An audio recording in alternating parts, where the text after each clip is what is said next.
მოგესალმებით. Traditional parlamentis წევრებო, კომიტეტის თავმჯდომარეებო, კოლეგებო, საზოგადოება. Როგორც მოგეხსენებათ, საქართველოს სოფლის მეურნეობის განვითარება მთავრობის ერთ-ერთ პრიორიტეტად რჩება, რადგან აღნიშნულ დარგში პოტენციალის მაქსიმალური ათვისება მოხდეს და მოხდეს მიზნობრივი განვითარება.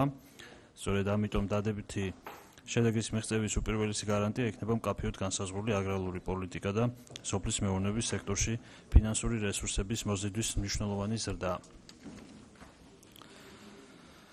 გასული წლის განმავლობაში მთავრობის ძალისხმევის და კერძო სექტორის, ასევე საერთაშორისო თანამშრომლობის შედეგად შეინიშნება საკმაოდ პოზიტიური ტენდენციები წარმოების ზრდის, საექსპორტო ბაზრების გაფართოების და სოფლის მეურნეობის სექტორში ინვესტიციების დაბანდების თვალსაზრისით, თუმცა დადებითი ტენდენციების მიუხედავად, ალბათ ყველანი დამეთანხმებით, რომ ქვეყანაში ჯერ კიდევ მაღალია იმპორტირებული აგროსასურსათო პროდუქციის რაოდენობა.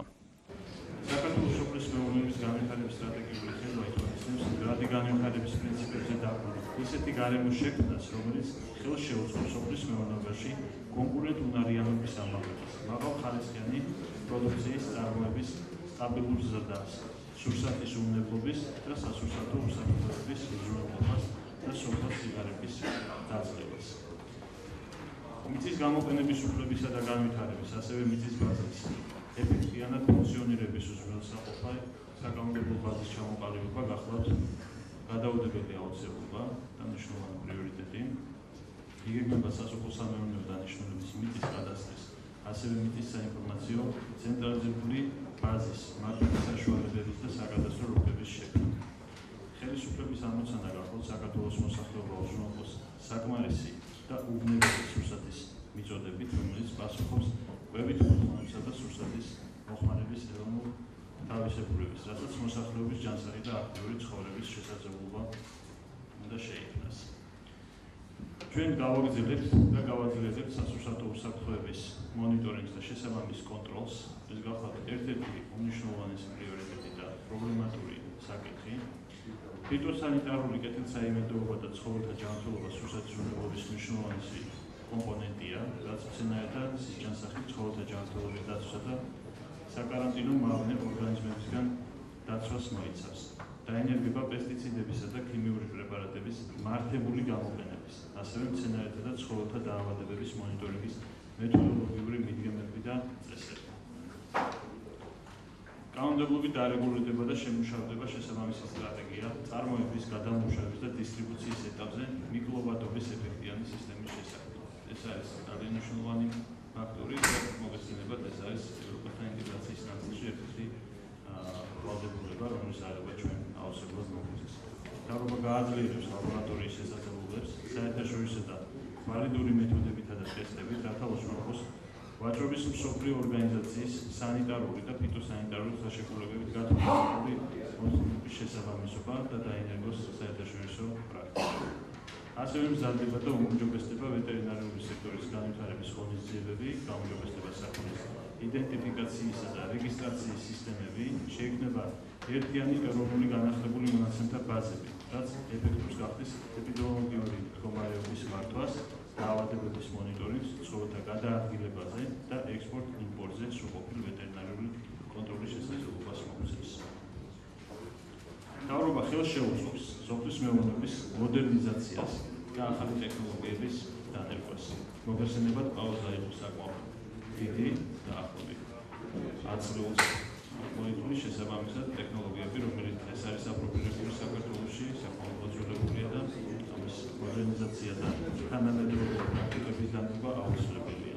დაგეგმილია სასოფლო-სამეურნეო გადამამუშავებელი საწარმოების შემოქმედი, დამხარისხებელი და შემფუთავი სადისტრიბუციო სექტორის განვითარება, გაძლიერება აგრარულ სექტორში დასაქმებულთა საინფორმაციო საკონსულტაციო მომსახურება და სამეცნიერო კვლევითი უზრუნველყოფა. ასევე მოხდება დარგის პოპულარიზაცია, რაც წარმოადგენს ერთ-ერთ ძალიან დიდ პრობლემას და საფუძვლად ამას აუცილებლად ექნება სრულფასოვანი, როგორც გრძელვადიანი, ისე მოკლე ტრენინგის სახით და კვალიფიკაციის ამაღლების მიზნით გაწვრთნილი პროგრამების და საგანმანათლებლო რეფორმების დანერგვა. გათვალისწინებულია ქვეყნის სხვადასხვა რეგიონში სარწყავი და დამშრომის სისტემების რეაბილიტაცია და წყალსაცავი მშენებლობების, ასევე ამორტიზირებული შენობის აღდგენა, ან საჭიროების შემთხვევაში განსაკუთრებული ყურადღება დაეთმობა ხარისხიანი კონდიციური თესლისა და ნერგის წარმოების განვითარებას, მომზადებას სათესის სანერგი მასალის სერტიფიცირების არსებული მიდგომების დეტალური ანალიზი და შემუშავდება შესაბამისი კანონმდებლობა. ჩატარდება სასოფლო-სამეურნეო ტექნიკის საჭიროებათა დეტალური ანალიზი და განისაზღვრება პრიორიტეტებში საქართველოს მასშტაბით სპეციალიზირებული ტექნიკის და სატრაქტორო ტექნიკური ინფრასტრუქტურის შექმნა.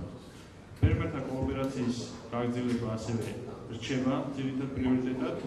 ფერმერთა კოოპერაციის ხელშეწყობის გატარება ისეთი ღონისძიებები, როგორიცაა ფერმერული ორგანიზაციების ჩართულობა, მათთვის სპეციალური ტრენინგებისა და გაწყვეტილი პროგრამების ტრადიციის დანერგვა, ასევე მოსავლის აღების შემდგომი გადამამუშავებელი და სათვალო ოპერაციების განხორციელებაში პროცესების ხელშეწყობა. მოსავლის და შესაბამისად მოსავლის დაკარგვის რისკის კვლავ რჩება ფერმერის დიდ პრობლემად, რომელიც ენებად ყურადღება უნდა მიექცეს. სადაზღვევო ბაზრის შემდგომ განვითარება და ამგვარად შესაძლებელი გახდეს ამ რისკების მართვის მექანიზმების სრულფასოვანი დანერგვა, ჩატარდება სოფლის მეურნეობის დაზღვევის სისტემის დეტალური მიმოხილვა, გაზუსტება და გამარტივდება მთავრობის მიერ საგანგებო სიტუაციებში ჩარევის პროცედურები და მეთოდები. კერძო სადაზღვევო კომპანიებთან ერთად შემუშავდება საბილოზე პროგრამები, სადაზღვევო პროექტებთან ერთად დაინერგება ფერმერისთვის ხელმისაწვდომი აგრარული დაზღვევის პაკეტები, იქნება დიფერენცირებული და პარალელურ რეჟიმში მოხდება კვლევა და არსებული პროცესის ანალიტიკა. გაძლიერდება და განვითარდება სასოფლო-სამეურნეო საკრედიტო და სარიზიკო სისტემები, მცირე და საშუალო ფერმერები უზრუნველყოფილი იქნებიან ხელმისაწვდომი უბანის აღსრევით. ამჟამად საქართველოს მოხმარებელი სურსათის დიდი ნაწილი იმპორტს აწარმოებს, მაშინ როცა მას აქვს შესაძლებლობა არა მხოლოდ ჩაანაცვლოს იმპორტი ადგილობრივი პროდუქციით, არამედ გახდეს აგრარული პროდუქტის ერთ-ერთი მსხვილი ექსპორტიორი რეგიონში. მთავრობა ჯგუფ თანამშრომლობს კერძო სექტორთან, რათა ხელი შეეწყოს ქართული კონკურენტული პროდუქტების რეკლამირებას პოტენციურ მყიდველებთან, მოხმარებლებთან, როგორც ადგილობრივ, ისე საერთაშორისო ბაზარზე. ასევე პრიორიტეტია ბაზრების დივერსიფიკაცია, მიუხედავად იმისა, მნიშვნელოვანი გაუმჯობესება შეიმჩნევა ექსპორტის ტენდენციებში. გამოვლინდება და შემცირდება ექსპორტის ძირითადი დამახმარებელი ფაქტორები, ხელი შეეწყობა პროდუქტების ხარისხის გაუმჯობესების პროცესი, მოხდება საექსპორტო და საწარმოო მარკეტინგული სტრატეგიების დანერგვის ხელშეწყობა, რათა ქვეყანაში წარმოებული პროდუქცია მაქსიმალურად მიუახლოვდეს საერთაშორისო ევროპულ სტანდარტებს. გარემოს დაცვა და ბიომრავალფეროვნება ასევე მთავრობის მნიშვნელოვანი პრიორიტეტი იქნება. მთავრობა წაახალისებს პროდუქტიული და მდგრადი წარმოების მეთოდების დანერგვას, კარგი სასოფლო-სამეურნეო პრაქტიკის დანერგვას. სოფლის მეურნეობის სამინისტრო კოორდინირებულად ითანამშრომლებს გარემოს დაცვის სამინისტროთან ბიომრავალფეროვნებისა და გარემოს მდგრადი განვითარების საკითხებზე, მათ შორის კლიმატის ცვლილებების შედეგად წარმოქმნილ სირთულეებთან დაკავშირებით, მათ დაძლევით და უნიკალური ეკოსისტემების შენარჩუნების საკითხებზე.